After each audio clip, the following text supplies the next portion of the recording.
শমশেরগঞ্জে শান্তি ফেরাতে নামলো সিআরপিএফ। কোর্টের নির্দেশে শমশেরগঞ্জে রুট মার্চ বাহিনীর সিআরপিএফ এর আইজি বিনোদ কুমার শর্মার নেতৃত্বে এলাকায় শান্তি ফেরানোর বার্তা। সিআরপিএফ এর আইজির ঘর ছাড়ারা ঘরে ফিরবেন এমনটাই আশ্বাস।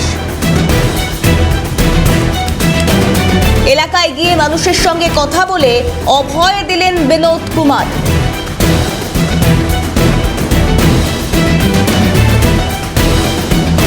শান্তি ফেরাতে শমশেরগঞ্জে পথে সিআরপিএফ। কোর্টের নির্দেশে শমশেরগঞ্জে রুট মার্চ বাহিনীর। এই মুহূর্তে সেই ছবিগুলো আপনাদেরকে একে একে দেখানোর চেষ্টা করছি। সিআরপিএফ এর আইজির নেতৃত্বে এই রুট মার্চ। মফিজুল সরাসরি আমাদের সঙ্গে রয়েছে গ্রাউন্ড জিরো থেকে। মফিজুল, সাধারণ মানুষের মধ্যে ভয়ের ভীতি কাটিয়ে তাদেরকে আশ্বস্ত করবার কাজ যা সিআরপিএফ এর তরফ থেকে করা হচ্ছে, কি ছবি?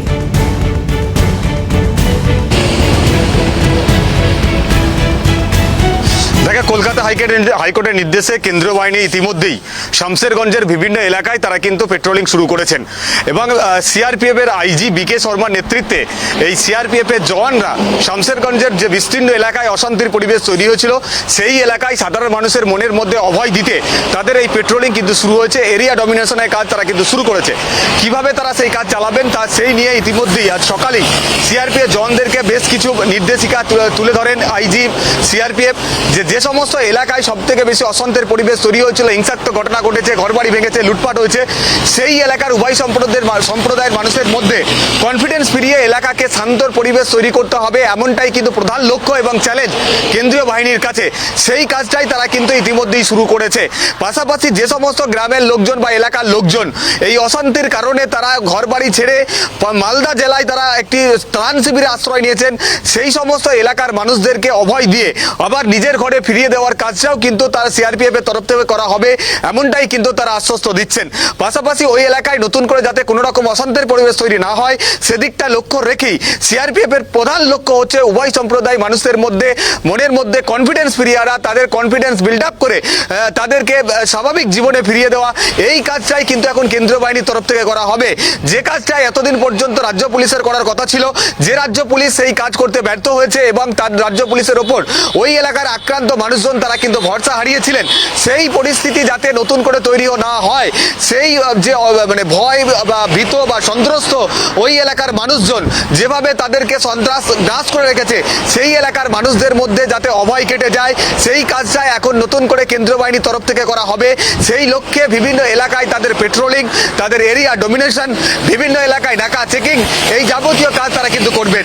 বিকে শর্মা আইজি সিআরপিএফ তিনি যেটা জানালেন যে তাদের মূল লক্ষ্য হচ্ছে যে উভয় সম্প্রদায়ের মানুষদের সঙ্গে তারা সরাসরি গিয়ে কথা বলবেন, কথা বলে তাদের অভাব অভিযোগের কথা শুনবেন, কেন তারা নিরাপত্তাহীনতায় ভুগছেন সেই বিষয়টি তারা নথিবদ্ধ করবেন, তারপর তাদের নিরাপত্তা সুনিশ্চিত করার লক্ষ্যে কি করণীয় সেই বিষয়টি তারা নিশ্চিত করে দেবেন, যাতে করে নতুন করে ওই এলাকার মানুষজন আর আতঙ্কে না থাকে।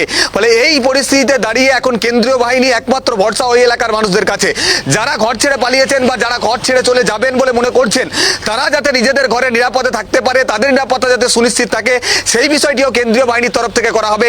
এই লক্ষ্যেই এখন কেন্দ্রীয় বাহিনীর তরফ থেকে বা সিআরপিএফ এর তরফ থেকে ওই শমশেরগঞ্জের বিস্তীর্ণ এলাকায় তাদের পেট্রোলিং এর কাজ সেটা কিন্তু শুরু হয়েছে আইজি সিআরপিএফ বিকে শর্মার নেতৃত্বে।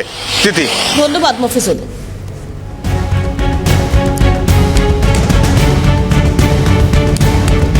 অন্যদিকে শমশেরগঞ্জে বিএসএফ এর উপর হামলার কথা স্বীকার করলেন বিএসএফ সাউথ বেঙ্গল জনসংযোগ আধিকারিক। শমশেরগঞ্জ এলাকায় আমাদের উপর যে হামলা বা প্রতিরোধ, আমাদের উপর আক্রমণ হয়েছিল, চারিদিক থেকে পেট্রোল বোমা পাথর ছোড়া হয়, কি বলা হচ্ছে বিএসএফ এর তরফ থেকে শুনুন।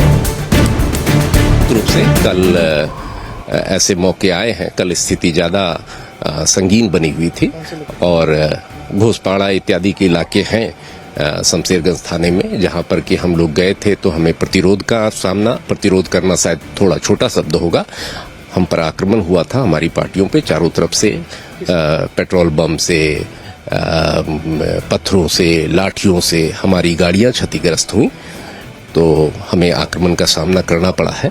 लेकिन कौन थे सर ये वही लोग थे जो कि इस पूरे स्थिति को तनावपूर्ण बनाए हुए हैं, ये वही लोग थे।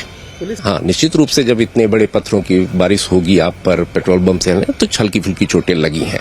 हमारे कुछ एक जवान को पैर हाथ में चोटें लगी हैं, लेकिन संघातक रूप से चोटें नहीं आई हैं। स्थिति तनावपूर्ण है, लोग भय में हैं, लेकिन स्थिति नियंत्रण में है। और मैं ये कह सकता हूं कि यदि कल की स्थिति देखें, कल कई অন্যদিকে সিআরপিএফ এর আইজির তরফ থেকে কি জানানো হচ্ছে শুনবো।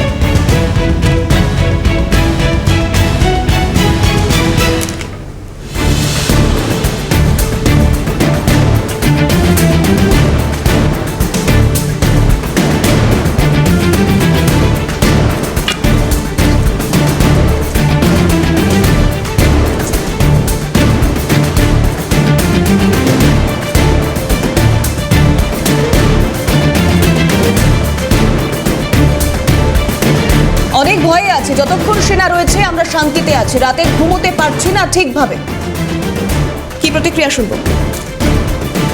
ওই স্যার আমরা থাকছি যে বাইর বিএসএফ গুলো আছে ততক্ষণ আমরা ভালো লাগছে, আর যদি কিভাবে তবে আমরা ভেবে পাচ্ছি না, রাত্রে তো ঘুম পাড়তে পারছি না ভালোভাবে। মানে এখন কি বিএসএফই আসতো আপনার কাছে? হ্যাঁ বিএসএফ থাকছে, হ্যাঁ বিএসএফ আছে এখন। আমাকে মেরে দেবে হ্যাঁ বিএসএফ, যদি এরা যদি পুলিশ যদি না থাকে বিএসএফ তো আমাকে হামলা করে দেবে ঘরের ভিতরে যে মারছে। আমরা পুলিশ প্রশাসনের উপরে একটুও ভরসা করতে পারছি না, মোটি ভরসা নাই। আমরা মানে অ্যাকচুয়ালি আমরা রাষ্ট্রপতি শাসন চাই, এবং আমরা ধরেন সেন্ট্রাল ফোর্স ছাড়া আমাদের কোনো আর উপায় নাই। যেভাবে অত্যাচার হচ্ছে আর কি, মানে অযুক্তি অত্যাচার।